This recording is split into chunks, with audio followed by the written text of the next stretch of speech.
Get ahead of postage rate increases this year with Stamps.com. It's like your own personal post office. Sign up with promo code PROGRAM for a 4-week trial plus free postage and a free digital scale. No long-term commitments or contracts. That's Stamps.com, code PROGRAM. Some places take you away. Some bring you together. Marathon does both. Marathon is Florida's family key, with something for everyone. You'll find museums and wildlife refuges, wide open beaches, miles of warm, clear water, and the historic 7-mile bridge. For more about Marathon and the latest safety protocols, visit flakeys.com/marathon. Hi, this is Scott. If you're a fan of the ancient world, please help us get the word out. Like us on Facebook, follow us on Twitter, and rate the series on iTunes. Thanks again for listening.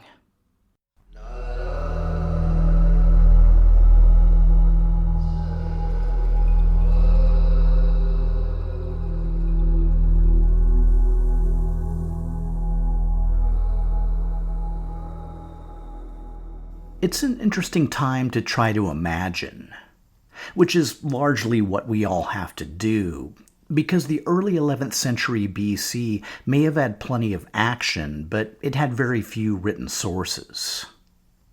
The toughest mental framework to break is any kind of stark division between the Bronze and Iron Ages. By a few more centuries down the road, it's safe to talk of a variety pack of bite-sized mini-kingdoms with a predilection for iron weapons and alphabetic scripts.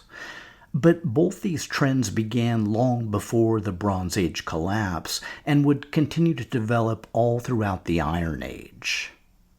We already talked about coastal Ugarit, which had developed its own alphabetic script long before its destruction by the Sea Peoples.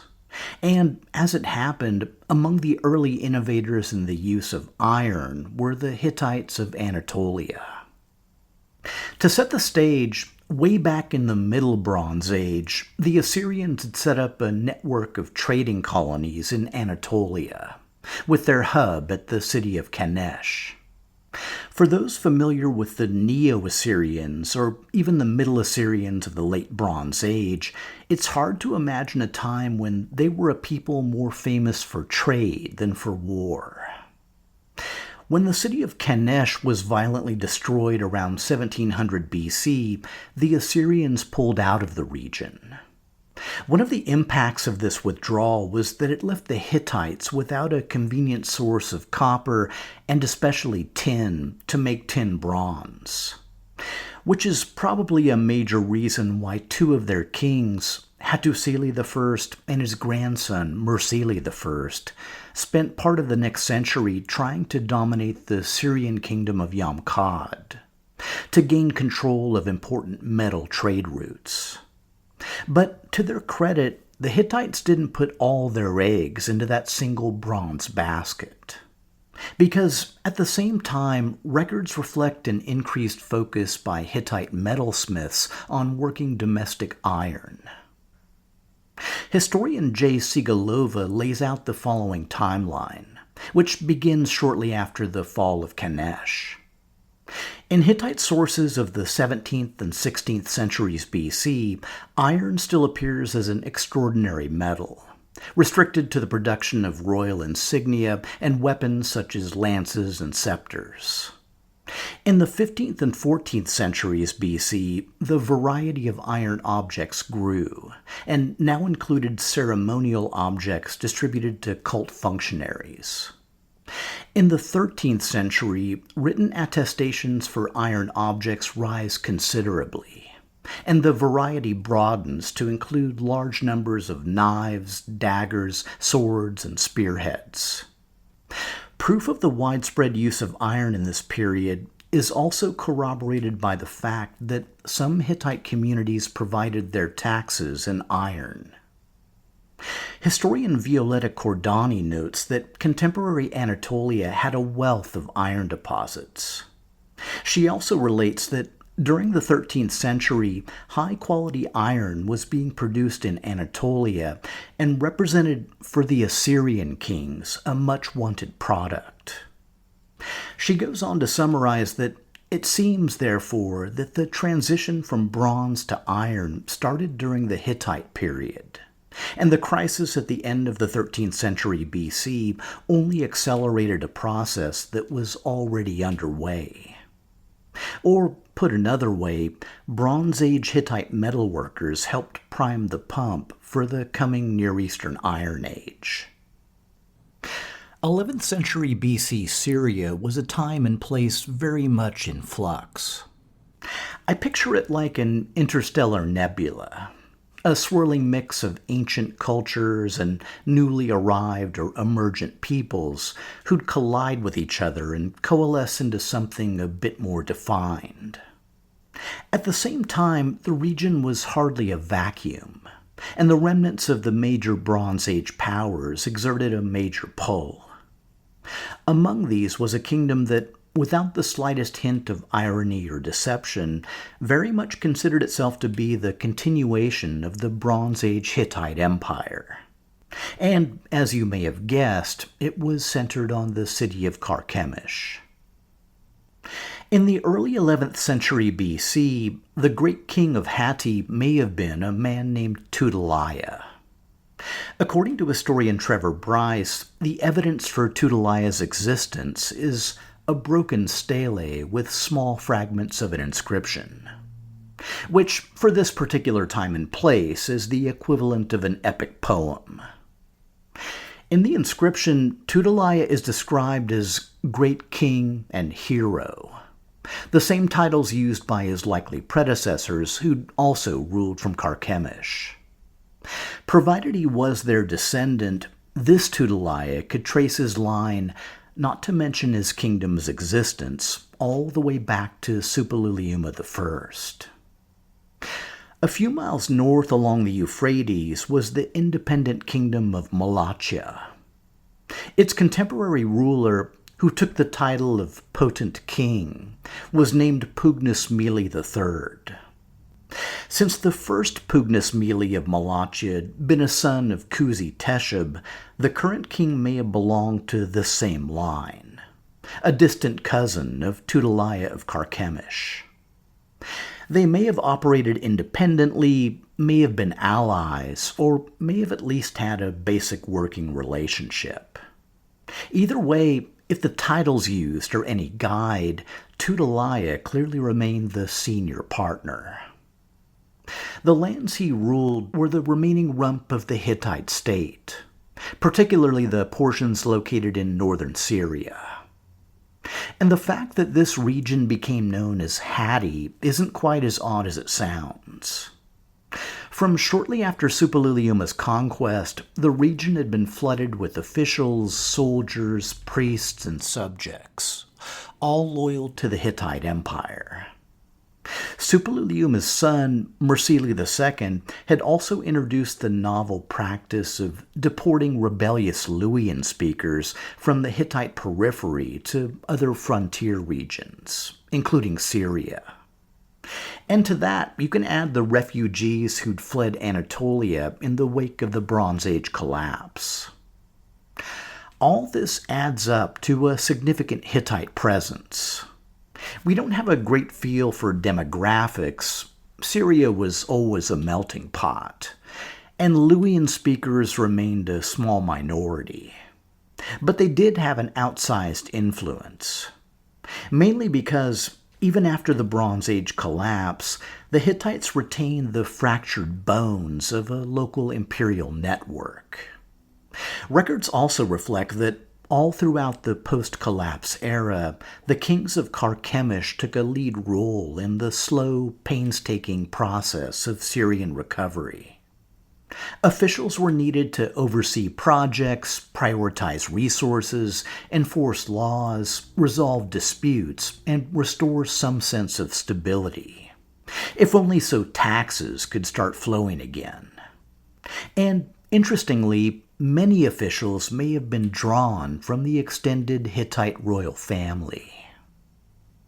Way back in the 13th century BC, Tudaliah IV had famously remarked that the land of Hatti is full of the royal line. In Hatti, the descendants of Suppiluliuma, the descendants of Muatali, the descendants of Hattusili are numerous. Even before the fall of Hatti, many of these royals, both high and low, had taken up posts in Syria. The collapse and abandonment of Hattusis likely led to another influx. And honestly, if you're the king of Carchemish, all these second cousins twice removed were likely a bit of a headache. Because unless you managed to keep them occupied, they were just a big fat drain on the treasury. Deploying them to support the Syrian recovery may have seemed like a reasonable fix. We know what emerged around a century later. A clutch of minor Syrian kingdoms whose rulers adopted Hittite royal names, used elements of Hittite royal architecture, and wrote royal inscriptions using the same Luwian hieroglyphs used by the kings of Hatti. Just to mention it, there was one change.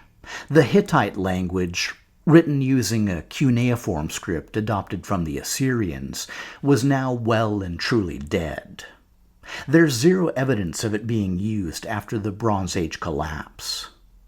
But Luwian hieroglyphs had already been used in parallel for quite some time, and that script was still going strong.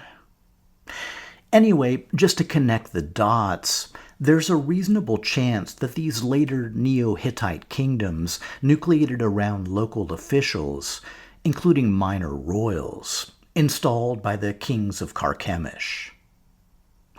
Given their regional leadership role, their ongoing use of the title Great King seems pretty justified. In fact, I'm going to go one further and refer to the king we introduced earlier as King Tudaliah V. Placing him in the early 11th century BC may have made him the son or grandson of Enitesheb, the king who'd been forced to hand over tribute to Tiglath-Pileser I. Considering that, and the ongoing regional situation, Enitesheb may have exhorted his heirs to keep one good eye on Assyria. When Tiglath-Pileser died in 1076 BC, he left behind 3 sons. The first to succeed him was Ashur-bel-kala, but he only managed to last 2 years before being succeeded by his younger brother, Ashur-bel-kala, whom I briefly introduced last episode. Most of what we know, or think we know, about the reign of Ashur-bel-kala derive from the images and texts contained on an object known as the Broken Obelisk. Provided he's the king it describes, and the jury's still deliberating, Ashur-bel-kala began his reign in a similar mode to his father, campaigning up north against the Mushki and Nairi. Around this time, Ashur-bel-kala also received a visit from the king of Babylon, Marduk-shapik-zeri, who was looking to forge an anti-Aramaean alliance. The summit met with some success, and the king recorded that he established friendly relations with Ashur-bel-kala before returning to Babylon. Unfortunately, the alliance lasted about as long as most of the previous attempts. Around 5 years later, when Marduk-shapik-zeri died, a governor of the region of Dur-Kurigalzu named Kadash-mon-buriash either declared independence or staked a claim to the Babylonian throne. Either way, Ashur-bel-kala invaded Babylonia, deposed him, and installed an Assyrian vassal king named Adad-apla-iddina. As the Klingons say, only a fool fights in a burning house. And all these intrigues did absolutely nothing to help with regional defense. As historian George Rue notes, this is the same time that the Aramaeans were penetrating deeper and deeper into Mesopotamia, settling as they advanced and forming a network of kingdoms, large or small, which enclosed Assur and Babylon in an ever-narrowing circle. Unfortunately, the recently installed Babylonian king was not really up to the task.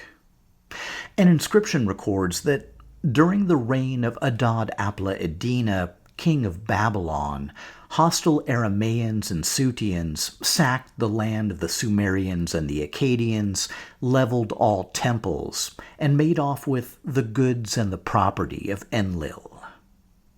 Adad-apla-iddina did take some measures, like repairing the walls of his capital of Babylon, but it was basically closing the barn door after the horses had left.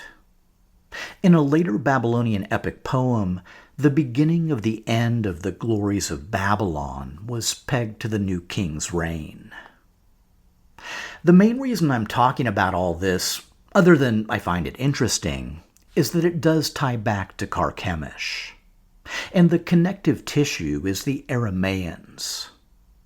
In Syria, the Aramaeans were flooding into former Mitanni territories along the Khabur River Valley and were also crossing the Euphrates. And similar to Mesopotamia, wherever they settled, they began to form small kingdoms. City-states is probably more accurate, since the kingdoms were based on a single city that served as a political capital.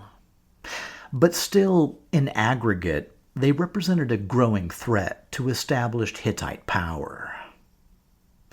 There's no direct evidence of the city of Carchemish falling to Aramaean attack, which kind of makes sense, since disorganized forces, no matter how large or intimidating, often have difficulty capturing fortified cities. As long as the crops could be gathered and the people collected inside the walls, there was a decent chance of holding out. Especially for a city like Carchemish with access to the Euphrates. No, the real threat was an organized army. Like, say the Assyrian army. And the kings of Carchemish may have viewed the Aramaeans as a useful wall of flesh and metal to prevent Assyrian attack. Or at least they did as long as that buffer lasted. According to the Broken Obelisk, at some point Ashur-bel-kala campaigned in the Khabur River Valley. After he smote the Aramaeans, the inscription records that he crossed the Euphrates in rafts made of inflated goatskins and plundered the city of Carchemish in the land of Hatti.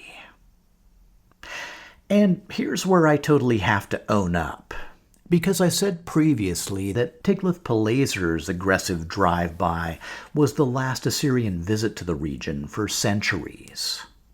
In my defense, this particular incident isn't very well known, and I only learned about it later. But anyway, 100% mea culpa. The reason for Ashur-bel-kala's attack probably isn't too much of a mystery. Carchemish was the region's largest surviving city, and it had also had decades to replenish the treasury so famously plundered by his father. I know I've said it before, but trust me, this is the very last flourish of Assyrian meddling in the West before they became completely, fully, and totally preoccupied with defending the Assyrian homeland. If you read the rest of the Broken Obelisk, it's basically just a list of places and occasions where Ashur-bel-kala fought the Aramaeans, until he eventually died, and was succeeded by his son, Ariba-adad II. At the same time, his brother, another son of Tiglath-Pileser named Shamshi-Adad, fled to Babylonia, where he was hosted in the court of King Adad-apla-iddina, until he returned to Assyria, deposed his nephew, and took power as King Shamshi-Adad IV. But sticking with Carchemish, the aftermath of the Assyrian attack saw one significant change. Because the last Hittite kings to use the titles Great King and Hero date from around this time. There was Tudaliah V, whom we mentioned earlier. There was also a possible successor named Expa-ziti, where X means, I'm sorry, but I just cannot make that character out, and another named Ura-tarhunza. Any of the three of them may have been king during Ashur-bel-kala's raid. But the more important thing is this. In the decades after the Assyrian attack, a new dynasty came to power in Carchemish. Toward the end of his reign, the last great king, Ura-Tarhunza, was in conflict with a figure named Suhi. Bryce notes that in the temple of the storm god in Carchemish, an inscribed stele commemorates a military victory by Ura-Tarhunza over an army from another land. More cryptically, the inscription was composed by a figure who identifies himself as a priest of the goddess Kubaba and the son of a ruler called Suhi, which implies that his father, Suhi, either succeeded or deposed Ura-Tarhunza to found a new Hittite dynasty. Who was Suhi? In terms of his origins, there's one linguistic clue. We mentioned earlier the Sutian nomads of the Middle Euphrates, who often joined the Aramaeans in plundering contemporary Babylon. The Sutians, or Sutu, lived in the area southeast of Mari, an area that was alternately known as Suhum, Suhu, or Suhi. So it's possible that the figure called Suhi either hailed from this region or had a Sutian background. Whatever his origins, the Suhi of our story was now based in northern Syria. Bryce suggests that he may have been a local ruler within the Carchemish kingdom, possibly one of the Great King's senior officials, who eventually replaced him on the throne.